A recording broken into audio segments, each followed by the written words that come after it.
আজকের ইফতার আয়োজন করেছে সচিব মাহবুব। সে ঢাকা থেকে এসেছে শুধুমাত্র ইফতারের জন্য।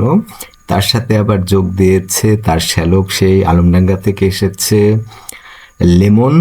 সবাই মুসল্লি, ভীষণ আয়োজন। এই মজায় আলাদা, একসাথে বসে কিছুক্ষণ অপেক্ষা করা, গল্প।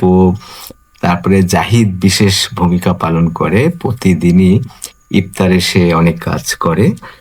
আর এদিকে সবাই আছে, কোনো গ্যাপ নাই।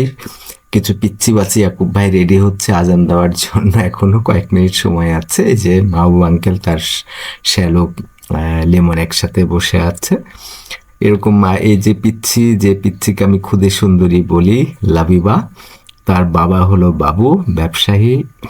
এর বাবুর ছেলে হলো আবু সাইদ, সেই দোকানদার। প্রচুর ভিডিও তাকে দেওয়া হয়েছে, আপনারা কেউ কেউ দেখে থাকতে পারেন।